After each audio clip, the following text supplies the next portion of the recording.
समस्त छपरा पंचायत, मुकास पंचायत एवं नैझर पंचायत, सुनो सुनो दादा दाई बहनी भैया भाटो दीदी, झोली फैलाए हाँ दीदी भैया। दैहा समस्त मेरे जनपद पंचायत नारायणगंज क्षेत्र क्रमांक 02 के मतदाताओं, आप सभी से विनम्र निवेदन है कि श्रीमती दीदी धन्नोबाई मरावी के चुनाव चिन्ह बरगद के पेड़ छाप में मोहर लगाना है। आपका विश्वास, मेरी प्रयास, सब मिलकर करेंगे क्षेत्र का विकास। आप सभी से निवेदन है, दिनांक 8 जुलाई सुबह 7 बजे से 3 बजे तक याद रखना, बरगद पेड़ छाप पर मोहर लगाना। दीदी धन्नोबाई मरावी को जिताना है, जिताना है।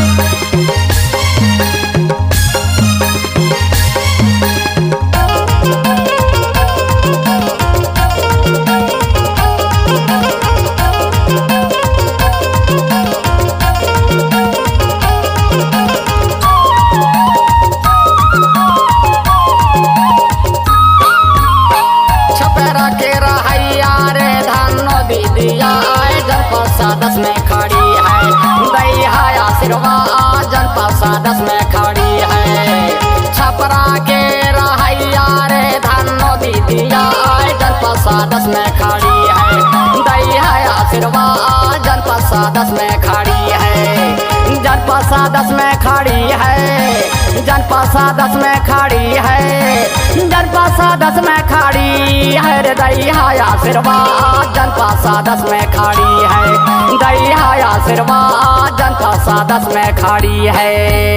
सुनो सुनो दादा दाई बहनी भैया भाटो दीदी, श्रीमती दीदी धन्नोबाई मरावी के चुनाव चिन्ह बरगद के पेड़ छाप में मोहर लगाना है। आपका विश्वास, मेरी प्रयास, सब मिलकर करेंगे क्षेत्र का विकास।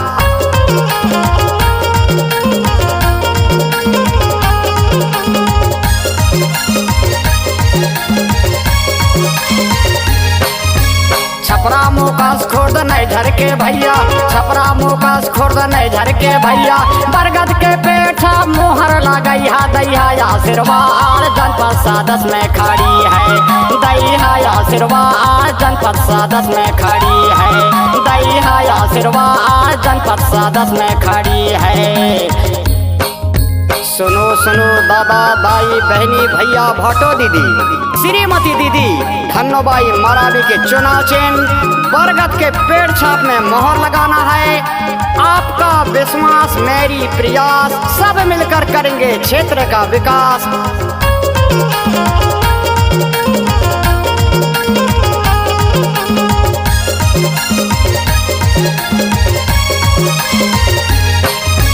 दाई दादा दीदी भैया प्रणाम, दाई दादा दीदी भैया प्रणाम, बार बार विनती और सुन ले पुकार दैहा आशीर्वाद, जनपद में खड़ी है दैहा आशीर्वाद, जनपद में खड़ी है दैहा आशीर्वाद, जनपद में खड़ी है।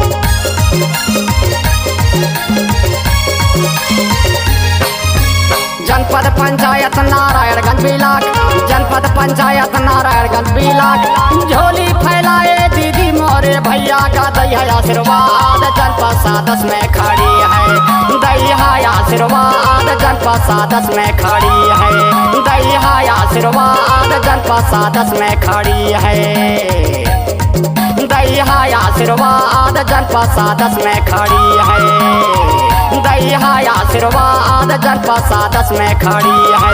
छपरा के रहैया रे धन्नो दीदिया, जनपद में खड़ी है दैहा आशीर्वाद, जनपद में खड़ी है दैहा आशीर्वाद, जनपद में खड़ी है दैहा आशीर्वाद, जनपद में खड़ी है दैहा आशीर्वाद, जनपद में खड़ी।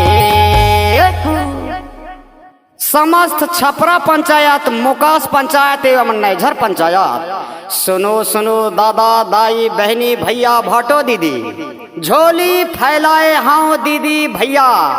दैहा समस्त मेरे जनपद पंचायत नारायणगंज क्षेत्र क्रमांक 02 के मतदाताओं, आप सभी से विनम्र निवेदन है कि श्रीमती दीदी धन्नोबाई मरावी के चुनाव चिन्ह बरगद के पेड़ छाप में मोहर लगाना है।